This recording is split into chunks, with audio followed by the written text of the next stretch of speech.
खमंग रेसिपी मराठीमध्ये आपले स्वागत आहे। तर आज अशा प्रकारे आपण पराठे बनवणार आहोत। तर ही रेसिपी तुम्ही शेवटपर्यंत बघा, कुठेही स्किप करू नका। तर अशा प्रकारे मी सर्व पराठे बनवते। तर आता आपण बटाटे घेतलेले आहेत। इथे मी 6 बटाटे जरा मोठे आहेत आणि एक छोटा बटाटा आहे। तर आज आपण बनवणार आहोत बटाट्याचे पराठे। आता कुकरच्या भांड्यात मी बटाटे ठेवून घेतलेले आहेत। आता हे बटाटे मी असेच कुकरमध्ये ठेवून घेणार आहे। तर हे बटाटे पाणी न टाकता आपण उकडून घेणार आहोत। मी कुकरमध्ये खाली पाणी टाकलेलं आहे, डब्यात पाणी टाकलेलं नाही। तर आता मी कुकरला झाकण लावून घेते। आपले बटाटे उकडत आहेत तोपर्यंत आपण इथे 3 वाटी गव्हाचं पीठ घेतलेलं आहे। त्याच्यामध्ये मीठ घालून घेऊया आपण चवीप्रमाणे। आणि आता हे पीठ मी छान असं मळून घेते। छान असं आपल्याला त्याचा गोळा तयार करायचा आहे। तर आता मी छान असं पीठ मळून घेते।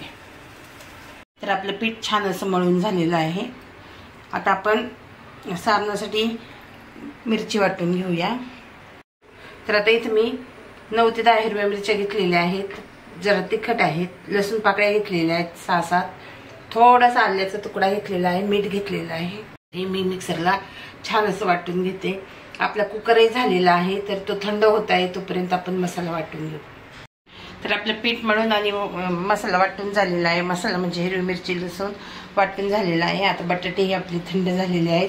तर आता मी या बटाट्याची साल काढून घेते, कारण आपण बिलकुल पाण्यामध्ये बटाटे उकडून घेतलेले नाहीत। तर आता मी ह्या सर्व बटाट्यांची साल काढून घेते। तर आता बटाट्याची आपली छान अशी साल काढून झाली आहे। मी आता हे बटाटे किसून घेते।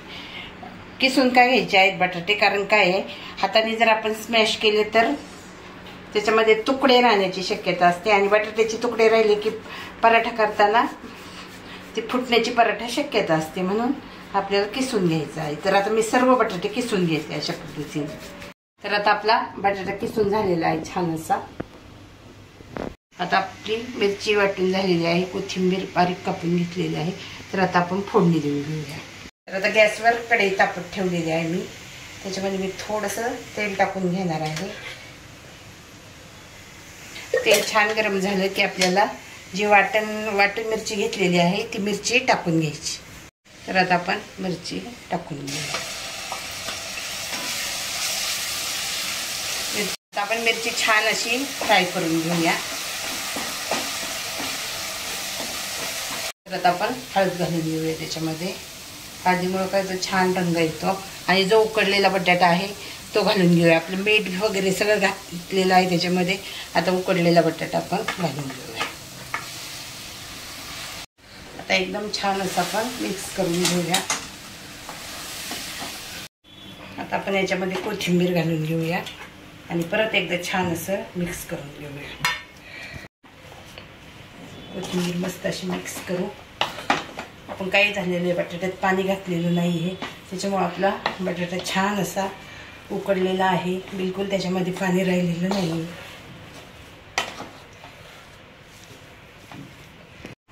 तर आता आपलं छान असं मिक्स झालेलं आहे बटाटा, मिरची, कोथिंबीर। आता आपण गॅस बंद करून घेऊया आणि थंड झाल्यानंतर आपण पराठे लाटायला घेऊया। तर आता इथे पाहू शकता आपलं पीठही छान असं भिजलेलं आहे। सारण बटाट्याचं तयार झालेलं आहे। छान असं पीठ घेतलेलं आहे लावण्यासाठी, थोडंसं तूप घेतलेलं आहे। तर आता आपण पराठा लाटून घेऊया। मी थोडंसं पीठ घेतलेलं आहे तोडून। तर आता त्याचा उंडा बनवणार आहे मी आणि त्याच्यामध्ये सारण भरणार आहे। छान अशी वाटी आपण तयार करून घेतलेली आहे। आता या वाटीमध्ये आपण जे बटाट्याचे सारण बनवलेलं आहे ते भरून घेणार आहे।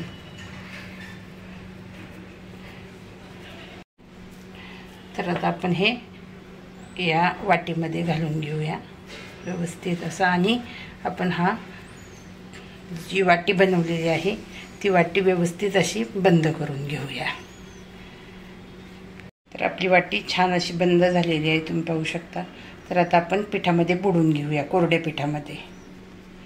आता आपण कोरड्या पिठात बुडवून घेऊया।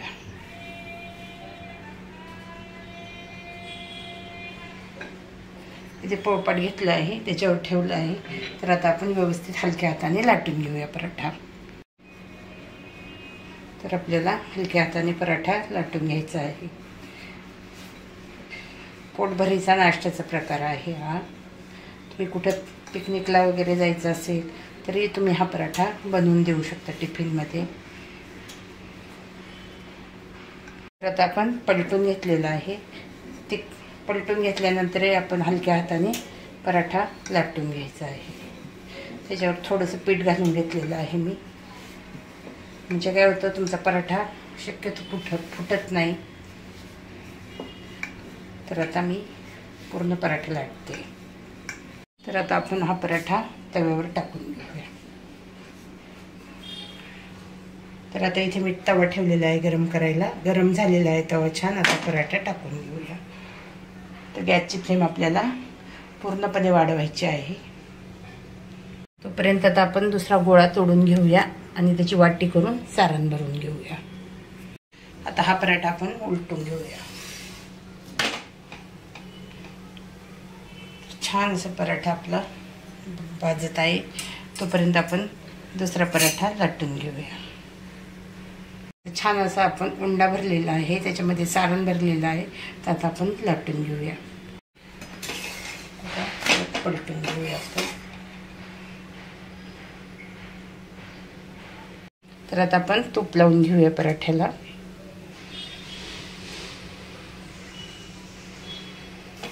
मला आवडत असेल तर तुम्ही तेलही लावू शकता खाली घेतल्यानंतर.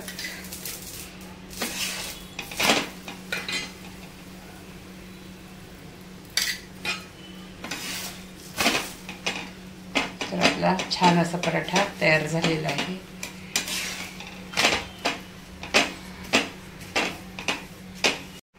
तर आता आपण काढून घेऊया. तर आता आपण काढून घेतला. अशाच प्रकारे मी दुसरे पराठे करून घेते. आता दुसरा पराठा लाटून झालेला आहे, तोही आता आपण तव्यावर घालून घेऊया. गॅसची फ्लेम वाढून घेऊया. अशा प्रकारे आपला दुसरा पराठाही तयार झालेला आहे. हाताने तुम्हाला उलटायचं असलं तर हाताने उलटू शकता. तर तूप टाकून भाजल्यामुळे काय होतं, पराठा खूप छान असं लागतो खायला. आता अशा प्रकारे मी सर्व पराठे तयार करून घेते. तर या पराठ्याबरोबर दही खायला असेल तर खूपच छान लागतो दही पराठा. आणि तुम्ही चटणी बरोबर, शेंगदाण्याची चटणी बरोबर खाऊ शकता. आणि लोणचं असेल तर लोणच्या बरोबरही खाऊ शकता. अगदी अप्रतिम असा हा पराठा लागतो. तर आता कंटाळा आलेला आहे दिवाळी खाऊन, त्याच्यामुळे असं दुसरं चमचमीत खाऊसं वाटतं. तळलेले पदार्थ नको वाटतात. तर अशा प्रकारचे पदार्थ आपल्याला करायला खूप सोपे आहेत.